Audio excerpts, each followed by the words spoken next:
Olá pessoal, aqui é a Fernanda do Prazer da Literatura e no vídeo de hoje eu vou conversar com vocês sobre as minhas leituras do mês de novembro.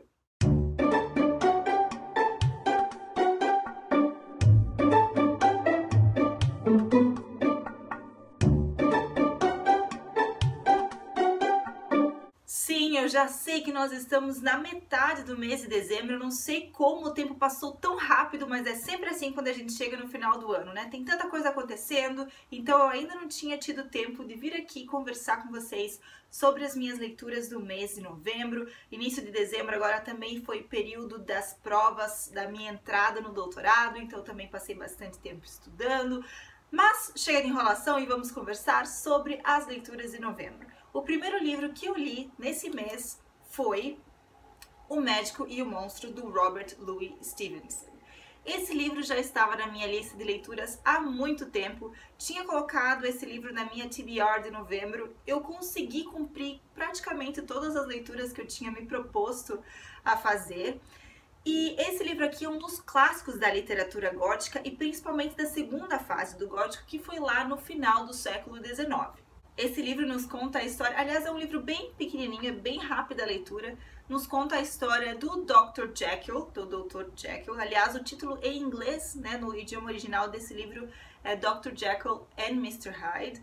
Então, o médico é o Dr. Jekyll, e ele está agindo de uma maneira muito estranha e preocupando os seus conhecidos, os seus amigos. Aliás, quem conta essa história em primeira pessoa é um amigo do Dr. Jekyll que percebe essa mudança no seu comportamento, e não vou falar mais nada sobre isso, a não ser de que é uma ótima leitura e que é um dos livros que precisam ser lidos durante a nossa vida. O segundo livro que eu li neste mês foi The Girl, ou Girl with a Pearl Earring, Garota ou Moça com um Brinco de Pérolas, escrito pela Tracy Chevalier. Esse é mais um livro que se passa na Holanda do século XVII, então no período áureo, né, na era dourada, era de ouro da história da Holanda. E como a capa já nos diz, e o título, esse livro faz referência à pintura chamada Moça com um Brinco de Pérolas, do pintor holandês Johannes Vermeer. E Vermeer é um dos personagens nesse livro. Eu adoro ficção histórica, principalmente pelo fato de esses livros misturarem pessoas reais, figuras históricas, como o pintor Vermeer, com ficção, com histórias fantasiosas. Nesse livro nós conhecemos Griet, que é uma garota holandesa, provavelmente esse nome se pronuncia de maneira diferente em holandês. O G em holandês é pronunciado R, então deve ser Griet, nome bem difícil de pronunciar, mas enfim, ela é uma jovem que precisa ajudar a família com relação ao dinheiro, com relação à situação financeira da família. Então ela vai trabalhar em uma casa como criada, como governanta, e essa é a casa do pintor Johannes Vermeer. E ela acompanha de longe esse homem misterioso, as suas peculiaridades em pintar, em deixar tudo no seu devido lugar, não poder mudar nada, os objetos que ele está pintando na tela, a luz, não pode nem lavar a janela, porque senão a sujeirinha muda um pouco a luz, o jeito que a luz entra no cômodo, enfim. Eu estava muito ansiosa para ler esse livro, mas depois de ter lido outros dois livros que também se passam na Holanda do século XVII, os quais eu já comentei aqui com vocês, o Midnight Blue, da Simone van der Vlugt, tem um vídeo só sobre esse livro aqui no canal. Esse livro foi sensacional, uma das minhas melhores leituras desse ano. E li também O Miniaturista, da Jessie Burton, que foi também uma das minhas leituras preferidas desse ano. E, em comparação a esses outros dois livros, Garota com um Brinco de Pérola me deixou um pouco a desejar, na minha opinião. Não me simpatizei muito com a personagem principal, com a Griet, e achei que faltou explorar essa personalidade do Vermeer, que é quem eu gostaria que fosse a personagem principal nesse livro. A Tracy Chevalier, ela cria uma história por trás da elaboração desse quadro, então essa garota Griet acaba chamando a atenção do Vermeer, que a retrata nessa pintura aqui. Eu sei que esse livro deu origem a um filme baseado no romance da Tracy Chevalier. Eu ainda não assisti o filme, é por isso que eu ainda não fiz o vídeo aqui pro canal. Eu quero assistir ao filme para poder fazer um vídeo comparando o livro com o filme e também contar um pouquinho mais para vocês sobre Johannes Vermeer e essa pintura que é tão famosa no mundo inteiro. Em seguida, eu li Aura, essa novela do autor mexicano Carlos Fuentes. É uma novela, ou seja, é um livro mais curtinho, não chega a ser um romance, mas também não é um conto, então fica entre esses dois gêneros. É um conto, desculpa, é uma novela fantástica, de literatura fantástica, tem um pouco de realismo mágico.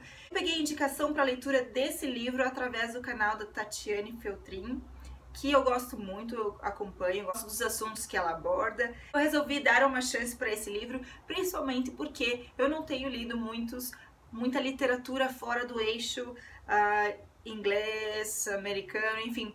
Eu comentei com vocês que eu queria, né, expandir os meus universos, os meus horizontes literários. Estou aos poucos conseguindo, então esse foi meu primeiro escritor mexicano. Eu fiquei pensando, mas eu acredito que ele seja o meu primeiro escritor mexicano.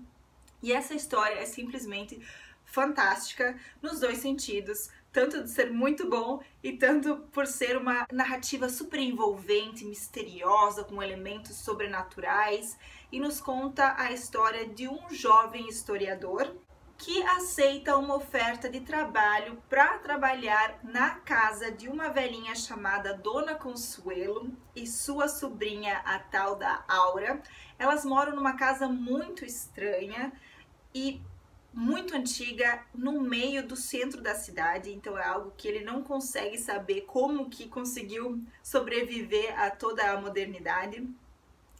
Ele é encarregado de ler as memórias do falecido marido da Dona Consuelo e transformá-lo em um livro para publicação.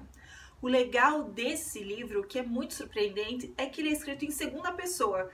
Isso eu acho que é algo muito raro e é muito difícil de se fazer, se a gente for pensar pelo lado do escritor. Você escreve o texto para você, na segunda pessoa do singular, você ou tu. Então o leitor que lê, ele percebe, ele se sente um dos personagens, você se sente o historiador que é o protagonista da história. Eu não vou falar muito mais sobre esse livro porque eu pretendo fazer um vídeo especificamente sobre Aura, mas desde já eu adianto, vale muito a pena a leitura. Em seguida, eu resolvi voltar ao universo fantástico, ao universo medieval, que é um dos gêneros que eu mais gosto de ler, essas fantasias medievais. E li O Cavaleiro Encantado. Tem um vídeo específico sobre esse livro, vou deixar aqui no card. Esse livro da Janet McNaughton é uma releitura de um mito escocês do século XII, o mito do Tamlin. Não vou contar mais nada, se você tiver interesse em saber mais sobre esse livro, clique no card e acesse o vídeo. No mês de outubro, se eu não me engano, foi o mês que eu li o meu primeiro mangá. Conversei com vocês sobre essa experiência, vou também deixar o link aqui no card para quem ainda não assistiu esse vídeo sobre o qual eu falo sobre a minha primeira experiência lendo mangá. Eu li o Last Notes, o primeiro volume da Kanoko Sakura Koji, no mês de outubro. E agora, no mês de novembro, eu li o segundo volume do Last Notes. Eu não tô com o volume aqui, esse aqui é o primeiro. O segundo volume ficou lá em São Bento. Gostei muito da continuação da história. A história se conclui com o terceiro volume, que está para sair pela Panini aqui no Brasil esse mês, se eu não me engano, no início do ano que vem. A Emiru passa a viver, então, com esses dois irmãos super misteriosos e super bonitos que tem uma loja de incenso, e essa loja de incenso tem um produto muito especial, o Hangonku, que é um incenso que, quando aceso, ele traz de volta uma pessoa que morreu e com a qual a pessoa que acendeu o incenso tem muita vontade de conversar. Eu acho essa premissa sobrenatural muito interessante, ela não é muito explorada nesse segundo volume. A relação entre a Emiru com os dois irmãos é mais explorada, aliás, com um dos irmãos, a relação com um dos irmãos começa a ficar um pouquinho mais importante. E eu acredito que isso tudo vai culminar no terceiro volume, a relação da Emiru com um dos irmãos e também a história toda do avô da Emiru e do tal do incenso. Nesse mês de novembro eu também continuei a leitura desse livro de poemas, Poems Bewitched and Haunted, Poemas Encantados e Assombrados, mais ou menos essa seria a tradução livre para o português. Eu comecei a leitura desse livro no mês de outubro, no mês do horror, do Halloween. São poemas muito interessantes, só que a leitura de poemas não é algo rápido, né? Então, por mais que esse livro tenha poucas páginas, né, um pouquinho mais de 200, 250, a leitura leva um pouco mais de tempo, porque a cada poema que eu leio eu gosto de refletir um pouquinho sobre o que é contado, o que é narrado, ou os símbolos. Gosto de pesquisar um pouquinho sobre cada autor, porque essa é uma coisa que eu achei que faltou nessa edição. Ele traz aqui, ó, ela traz o nome do autor e quem fez a tradução, mas não traz a data. Então eu gosto de saber em que período esse poema foi escrito. Por exemplo, esse poema do Goethe, eu coloquei aqui uma informação adicional, Alemanha, século XVIII e XIX, para eu pensar sistematicamente, para eu encaixar esse poema num contínuo da produção literária, tanto na Alemanha quanto no mundo inteiro. Mas estou gostando muito desse livro e acredito que vai demorar mais um pouquinho para terminar essa leitura. Também não tenho pressa nenhuma. E por fim, eu iniciei em novembro a leitura de The Magicians of Caprona. Esse é o segundo volume da série da Diana Wynne Jones sobre os mundos do Crestomance. Eu era apaixonada por essa série quando eu era criança. Eu li Vida Encantada, reli agora em inglês Charmed Life alguns meses atrás. Esse é o segundo volume. Tinha lido Os Magos de Caprona quando eu era criança e eu lembro que aquele tinha sido o meu livro preferido da série. Então eu estava com as expectativas lá em cima para reler no idioma original. Gostei muito da leitura, eu percebi certas coisas, certas intertextualidades que me passaram despercebidos anteriormente, justamente porque eu me desenvolvi, amadureci como leitora, então eu já sou capaz de perceber essas coisas que quando criança eu não percebia. Por exemplo, essa é uma história de duas famílias mágicas, duas famílias muito importantes que fundaram a cidade de Caprona, mas que são duas famílias rivais.